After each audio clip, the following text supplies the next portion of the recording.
June 4th, 1942. 10:52 a.m. Japanese carrier Hiryu, 150 miles northwest of Midway. Lieutenant Michio Kobayashi's hand trembled as he marked positions on his navigation chart, the pencil hovering over coordinates that defied explanation. Through the ready room porthole, he could see Admiral Yamaguchi Taemon studying reconnaissance photographs with an expression of profound disbelief. Not anger, not confusion, but the dawning realization that something fundamental had gone catastrophically wrong. Impossible. We confirmed her sinking at Coral Sea. I saw her burning, listing, abandoned. The photograph showed an American carrier launching aircraft, its distinctive island structure unmistakable even through the grainy image. 3 carriers. The Americans had 3 carriers at Midway, not 2. The mathematical certainty of victory, 4 Japanese carriers against 2 American, had just collapsed.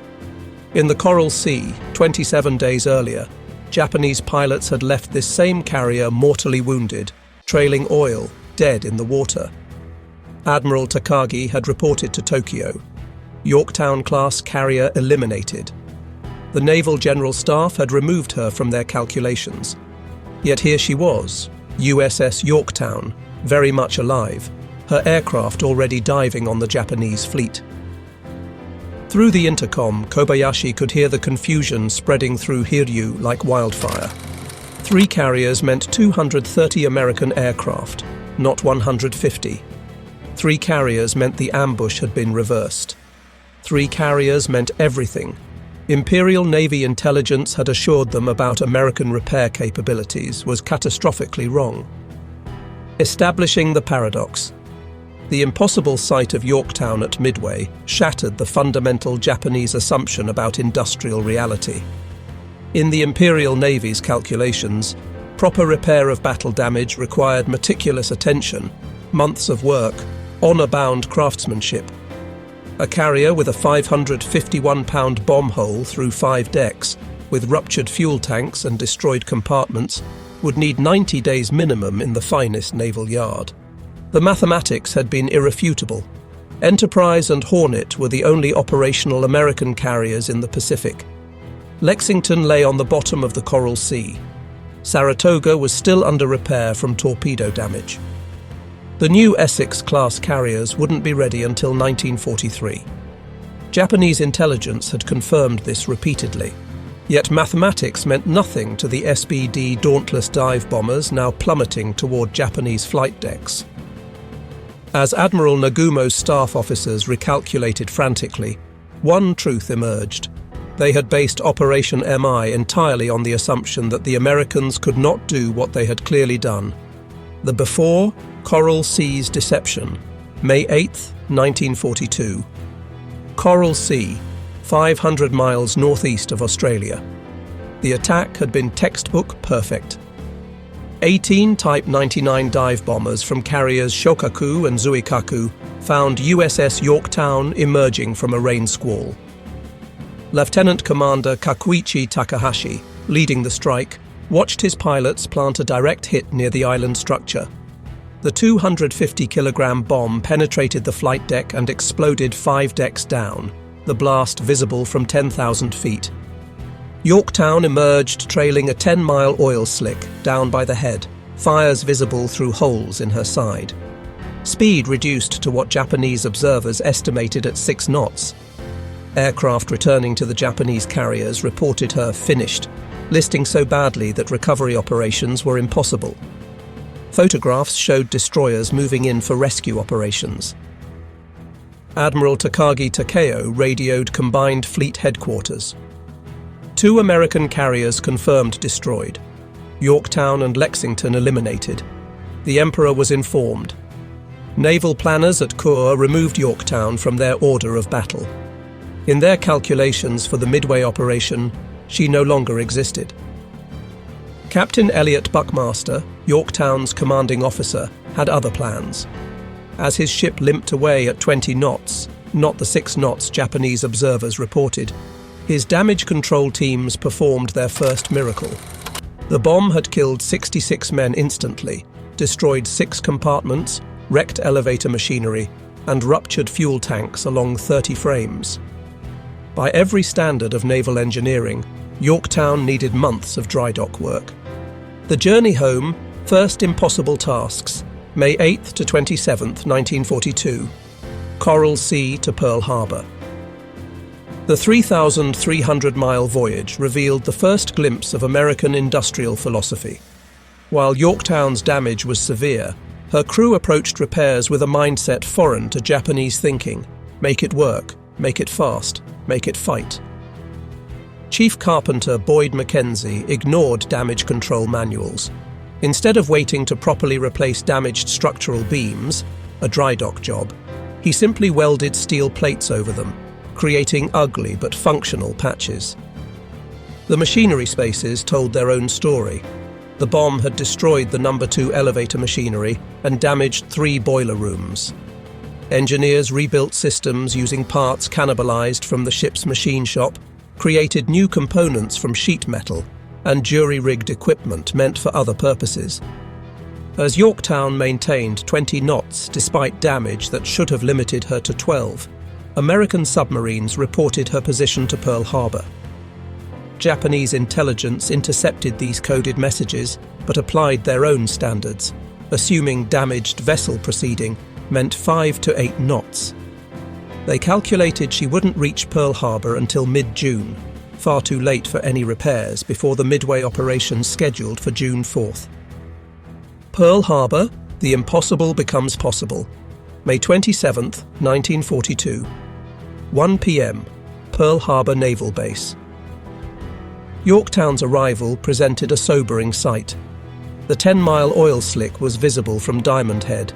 She listed to port, smoke wisping from temporary patches. Rear Admiral Aubrey Fitch, who had witnessed the damage firsthand, had cabled his assessment. 90 days minimum required for battle readiness. But Pearl Harbor in May 1942 had transformed from a peacetime naval station into something unprecedented. A forward repair base operating at the edge of possibility. The salvage of the battleships from December 7th had created a workforce that thought in terms of hours, not months. Admiral Chester Nimitz met Yorktown at the dock. Unlike Japanese admirals who commanded from battleships hundreds of miles behind the lines, Nimitz waded through oil-slicked water in dry dock No. 1, personally inspecting damage while the dock was still filling. His pants soaked, hands black with oil, he turned to Captain Claude Gillette, the yard superintendent, and Lieutenant Commander H.J. Pfingstag, the hull repair expert. "We must have this ship back in 3 days." The silence that followed seemed eternal. Pfingstag finally gulped and said, "Yes, sir." Station Hypo, the intelligence imperative. The 3-day deadline wasn't arbitrary. In the basement of Building 1, just 400 yards from the dry dock, Commander Joseph Rochefort's Station Hypo had cracked JN-25, the Japanese Naval Operations Code. They knew AF meant Midway. They knew the attack date, June 4th. They knew the Japanese order of battle, 4 carriers of the 1st Air Fleet. More crucially, they knew the Japanese expected to face only Enterprise and Hornet. The Japanese believed Yorktown was eliminated. This intelligence transformed Yorktown's repair from urgent to existential. Without her, Americans would face 4 to 2 odds. With her, 3 to 4, still unfavorable, but possible. The 72-hour marathon. May 28th, 5:30 a.m. Dry dock No. 1. Before the dock fully drained, while water still swirled ankle-deep, 1,400 workers swarmed aboard Yorktown. They came from every shop on the base: welders, electricians, ship fitters, machinists, pipe fitters, sheet metal workers. Many had worked through the night on other ships. They would work for 72 straight hours. The repair defied Japanese industrial philosophy. Instead of careful planning and hierarchical approvals, the work proceeded as controlled chaos. Supervisors made decisions instantly. Workers crossed trade boundaries. The only rule: make her fight. The specific techniques would have horrified Japanese naval architects. The bomb damage. The 551-pound bomb had created destruction from flight deck through 5 levels.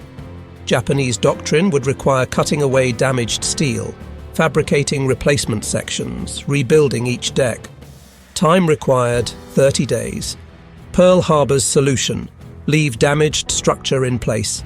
Weld massive plates over everything. Shore weakened areas with wooden beams from construction sites. Time: 18 hours. The fuel tanks. Near misses had ruptured tanks along 30 frames, contaminating fuel supplies. Japanese protocol demanded draining, cleaning, inspection, individual repair. Time: 2 weeks. American solution: pump out contaminated fuel, seal ruptures with quick hardening cement meant for runway repair, weld plates over everything. Ignore tanks too damaged for quick repair, seal them completely. Time: 11 hours. The machinery: 3 boiler rooms damaged, superheat capacity reduced 70%, maximum speed limited to 27 knots instead of 32.5. Japanese standards required complete replacement. Pearl Harbor's approach: ignore the superheaters entirely. Accept speed reduction. Focus on basic function. Time: 14 hours. The worker's reality. Electrician Lewis Walters, 21 years old, later recalled, "We didn't have time for proper repairs. We ran cables over decks instead of through conduits. We welded plates over holes instead of replacing damaged sections. Everything was temporary, ugly, but functional." The arithmetic of the repair: 20 tons of steel plate welded, 35 miles of electrical cable strung, 400 tons of contaminated fuel pumped out, 3 demolished compartments sealed off, continuous arc welding drawing so much power it caused rolling blackouts across Oahu. Workers ate while welding, slept in 15-minute shifts against bulkheads. When welding consumed so much electricity that hospitals lost power, Oahu's civilians accepted rolling blackouts without complaint. When the yard needed lumber, construction companies delivered without paperwork. The hull repairs defied naval architecture principles. Ruptured seams were wedged with wood, covered with steel plates, and welded solid, creating what one engineer called a metal scab. Electrical repairs abandoned all pretense of proper procedure. Cables were strung along decks, through hatches, across ceilings. The departure: May 30th, 1942, 9 a.m. Yorktown departed with shipyard workers still aboard, continuing repairs as she gathered speed. These workers would leave the ship as she cleared the harbour. The air group assembled on her flight deck was itself testament to adaptability. Bombing Squadron 3 from USS Saratoga, Torpedo Squadron 3 cobbled together from survivors, Fighting Squadron 3 combining pilots from 3 different squadrons who had never operated together. As Yorktown cleared Pearl Harbor, the workers who had performed the impossible lined the docks. Chief Hull Technician Fingstag would later say, "We sent her out looking like a fighter who'd been patched up between rounds. She wasn't pretty, but she could still throw punches." Point Luck Rendezvous, June 2nd, 1942, 325 miles northeast of Midway. When Yorktown joined Enterprise and Hornet at Point Luck, the other carriers' crews were stunned. Commander Wade McCluskey, Enterprise's air group commander, later wrote, "We knew Yorktown had been damaged at Coral Sea. We expected maybe she'd limp in as reserve. Instead, she was launching aircraft, running flight operations, looking ready for battle." Admiral Frank Jack Fletcher, commanding from Yorktown, understood something crucial. Yorktown's presence wasn't just about adding aircraft. It was about shattering Japanese assumptions. In his final briefing, Fletcher told his staff, "The Japanese have planned this operation for months, every detail calculated for facing 2 carriers. When our aircraft appear over their fleet, that certainty dies." Japanese confidence. Aboard flagship Akagi, Admiral Nagumo Chuichi conducted final preparations with absolute confidence. 4 carriers, Akagi, Kaga, Soryu, Hiryu, with 248 aircraft against 2 American carriers with 150 aircraft. Veterans of Pearl Harbor against Americans who had yet to win a carrier battle. Captain Minoru Genda, Nagumo's air operations officer, had wargamed every scenario. Even if Americans achieved surprise, Japanese pilot superiority and numerical advantage would prevail. The only variable that could change the equation would be a 3rd American carrier, and intelligence confirmed that was impossible. Yorktown was dead. Commander Mitsuo Fuchida, who had led the Pearl Harbor attack, was sick with appendicitis but remained as observer. Years later, he would write, "Our entire plan rested on intelligence that the Americans had 2 carriers. Not approximately 2, not possibly 3, exactly 2. If wrong, everything was wrong." June 4th, the shattering. 4:30 a.m. Japanese carriers launch 108 aircraft against Midway. The morning began according to plan. Nagumo held 108 aircraft in reserve for the American fleet, confident in his trap. 7:10 a.m., Japanese scout plane reports, American carrier sighted. 1 carrier was expected. Nagumo ordered his reserve aircraft rearmed with torpedoes for ship attack. Then confusion. Scout reported, appears to be 2 carriers, still within calculations. 8:20 a.m. Torpedo Squadron. 8 from Hornet attacks. Lieutenant Commander John Waldron led 15 TBD Devastators against the Japanese fleet without fighter escort. All 15 were shot down, only Ensign George Gay survived. But Waldron's sacrifice pulled the Japanese combat air patrol down to sea level. 8:40 a.m. Torpedo Squadron 6 from Enterprise attacks. 10 of 14 Devastators shot down. No hits. But again, defending Zeros were drawn low. 9:15 a.m. Torpedo Squadron. 3 from Yorktown attacks. This was the moment of revelation. As 12 more Devastators began their runs, Japanese lookouts counted the attacking aircraft. Too many. The mathematics were wrong. There were 3 American carriers, not 2. On Hiryu's bridge, Admiral Yamaguchi calculated rapidly. 3 carriers changed everything. But before new orders could be issued, before the Japanese could adjust, the dive bombers arrived. 10:22 a.m., the decisive moment. Lieutenant Commander Maxwell Leslie, leading Yorktown's Bombing Squadron 3, had gotten lost, then found the Japanese by following a destroyer's wake. His 17 SBD Dauntlesses arrived over the Japanese fleet at the exact moment as Enterprise's bombers, not by plan but by accident of Yorktown's delayed launch due to her damaged boilers. From 14,000 feet, Leslie looked down at 4 Japanese carriers with flight decks packed with armed and fueled aircraft, their combat air patrol at sea level. Within 6 minutes, 3 Japanese carriers were burning. Soryu, hit by 3 bombs from Leslie's squadron, exploded in flames visible for 50 miles. Japanese response? Attacking the Ghost. Admiral Yamaguchi on Hiryu faced impossible odds. 3 American carriers against his sole survivor. But he launched 18 dive bombers and 6 fighters against the nearest American carrier, Yorktown. As the strike approached, Flight Leader Lieutenant Michio Kobayashi studied the carrier through binoculars and felt his world tilt. The island structure, the flight deck configuration, this was Yorktown, the ship they had killed at Coral Sea. 12:05 p.m. 3 bombs hit Yorktown, starting fires, rupturing steam lines. The ship went dead in the water. For the second time in 27 days, Japanese pilots left Yorktown burning and apparently finished. But even as she burned, Yorktown had already changed everything. Her morning strike had killed Soryu. By absorbing Hiryu's attack, she protected Enterprise and Hornet for the counterstrike that would kill Hiryu 4 hours later. Damage control excellence. Captain Buckmaster ordered damage assessment. The Pearl Harbor repairs, ugly and improvised, were holding. The welded plates hadn't split.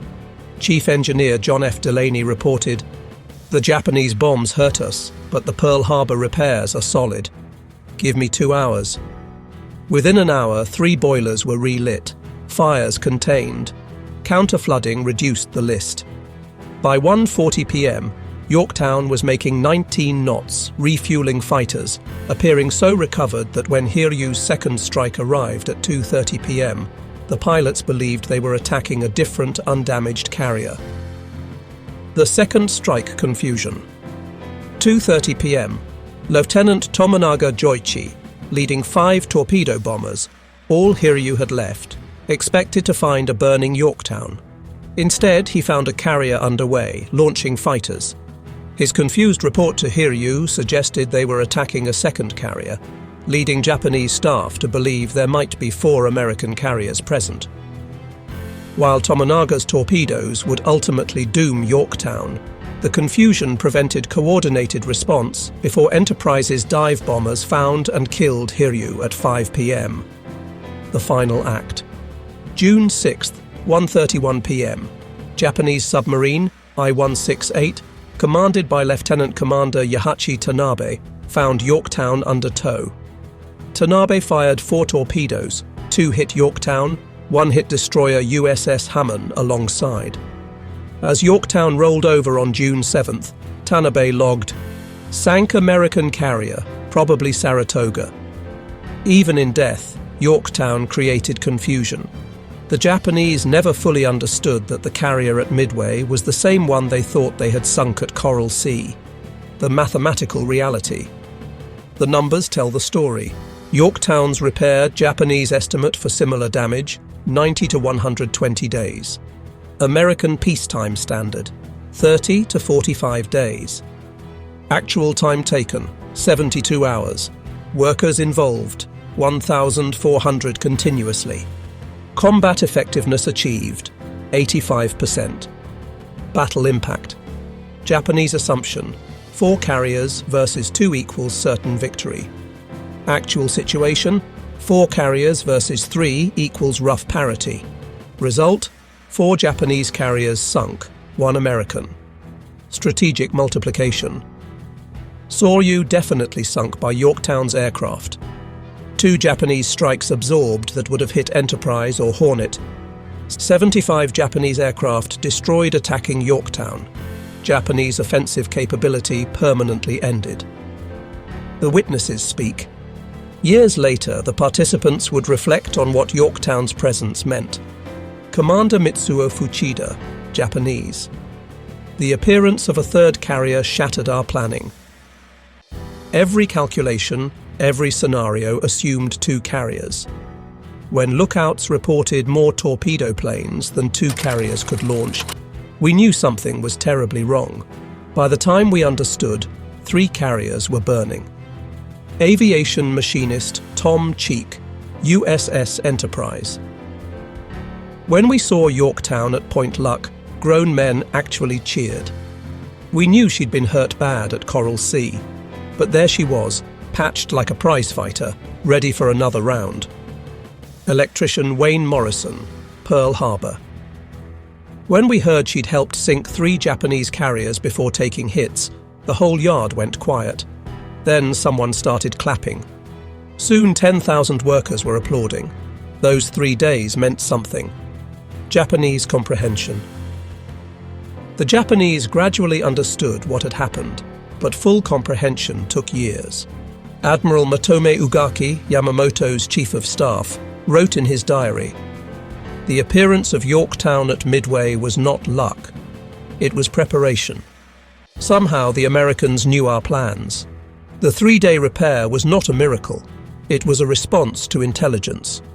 In 1962, Lieutenant Commander Tanabe visited Pearl Harbor. Shown Dry Dock No. 1, where Yorktown was repaired, he stood silent for long minutes, then said, "Now I understand. We were not fighting a nation. We were fighting an idea that anything is possible if you work hard enough. We believed in spirit over matter. Americans believed in matter properly applied." Admiral Shigeru Fukudome in his memoirs. Yorktown taught us the war was lost before it began. Any nation that could repair such damage in 3 days could not be defeated by any nation that required 3 months. It was mathematics. The repair philosophy. Yorktown's repair revealed fundamental differences in approach to Japanese philosophy, perfection, craftsmanship, honor in detail. Damaged ships must be restored completely, time less important than quality. American philosophy, function, speed, adaptation. Damaged ships need to fight, not look pretty. Time is everything. This difference extended beyond ship repair. Japan built exquisite aircraft, perfectly engineered, handcrafted. America built good enough aircraft by thousands, each interchangeable, repairable with whatever was available. The intelligence victory. Station hypos code breaking made Yorktown's repair urgent, but the repair made the intelligence actionable. Without Yorktown, Admirals Nimitz and Fletcher might not have risked battle. With her, the odds became acceptable. Commander Rochefort later said, "We could read their mail, but reading meant nothing if we couldn't act." Yorktown gave us the strength to act. Those shipyard workers were as important as any codebreaker. The lasting impact. Yorktown's repair revolutionized naval damage control doctrine. Speed over perfection became standard. Function over form became doctrine. Innovation over procedure became practice. The Yorktown Standard emerged. Any ship that floats can be saved. The repair also demonstrated American industrial character to the world. The workers who fixed Yorktown in 72 hours represented the workers who would build Liberty ships in 4 days, B-24 bombers in 63 minutes, and ultimately the atomic bomb in 3 years. Post-war recognition. In 1985, surviving Pearl Harbor workers met with Yorktown veterans in Hawaii for the battle's anniversary. Lewis Walters, the electrician who had strung cables for 72 hours, met Tom Lee, a gunner whose battle station depended on those cables. "Your wiring saved my life," Leah said. "When we took the first bomb hit, primary power failed, but your backup cables kept my guns firing." Walters replied, "We knew boys would depend on our work. Every weld, every wire, every patch, we imagined someone's son needing it to work." Admiral Nimitz's assessment. After the war, Admiral Nimitz provided the definitive evaluation. The 3 days Yorktown spent in dry dock may have been the most important 3 days of the Pacific War. Not because of the repair itself, remarkable though it was, but because of what it represented. American democracy mobilized, American workers committed, American industry unleashed. The Japanese came to Midway expecting to fight the America they imagined, slow, soft, divided. Instead, they met the America that existed, fast, tough, united. Yorktown was the proof. A ship they knew they had crippled appeared whole. When Japanese pilots saw Yorktown's aircraft over their carriers, they saw more than planes. They saw American will made manifest. They saw the future, a world where industrial might and human determination could overcome any challenge. The workers who repaired Yorktown didn't just fix a ship, they demonstrated a national characteristic that would win the war. In those 3 days, Pearl Harbor's workers proved that in America, impossible was just another word for not yet done. The numbers that define victory. The final accounting reveals the mathematical truth. Investment, 72 hours of labor, 1,400 workers, $2.2 million in materials, 3 days removed from other projects. Return, 1 Japanese carrier definitively sunk by Yorktown's aircraft, 2 Japanese strikes absorbed, 322 Japanese aircraft destroyed in battle, 3,057 Japanese personnel killed. Japanese offensive capability ended permanently. Demonstration. American repair capability exceeded Japanese estimates by 3,000%. Validation of rapid repair philosophy. Creation of new damage control standards. Inspiration for accelerated production throughout American industry. The enduring question. For the Japanese, one question remained. How did Americans know to repair Yorktown so quickly? How did they know Midway would happen on June 4th? The answer, American codebreakers were reading Japanese messages in real time, wouldn't be revealed for decades. But even without knowing about the code breaking, the presence of Yorktown at precisely the right moment should have told them everything. The Americans knew their plans completely. Modern legacy. Today's US Navy still teaches the Yorktown lesson. Speed matters more than perfection. Adaptation beats planning. The enemy won't wait for perfect repairs. Modern damage control doctrine, emphasizing rapid restoration over complete repair, traces directly to Yorktown's 72 hours in dry dock. Every sailor learns the story. Every damage controlman knows the standard. Captain Buckmaster's summary. Yorktown's commander provided perhaps the best summary. The Japanese expected us to follow rules. Their rules about how long repairs should take. But we're Americans. We don't follow rules. We make them up as we go. Our rule was simple. Yorktown fights at Midway. Those workers at Pearl Harbor didn't perform a miracle. They performed American industrial democracy. Messy, improvised, imperfect, but unstoppable. They fixed my ship any way possible. It wasn't pretty, it wasn't proper, but it was ready. When we sailed on May 30th, Yorktown wasn't the ship she'd been before Coral Sea. She was something new, part original, part improvisation, part determination. She was America itself, damaged but not defeated, patched but not broken, ready to fight. The Japanese at Midway met more than 3 carriers. They met American will made steel, and it all started with 72 hours in a dry dock, when impossible became inevitable. Conclusion. The lesson of 3 days. USS Yorktown lies 16,650 feet below the Pacific's surface, discovered by Robert Ballard in 1998. She rests upright, her battle damage still visible. The Pearl Harbor repairs can still be seen. Welded plates, patched holes, ugly but functional fixes that got her to Midway. At Pearl Harbor, a plaque at Dry Dock No. 1 reads, "Here, in 72 hours, American workers performed the impossible, repairing USS Yorktown for the Battle of Midway. Their labor changed history."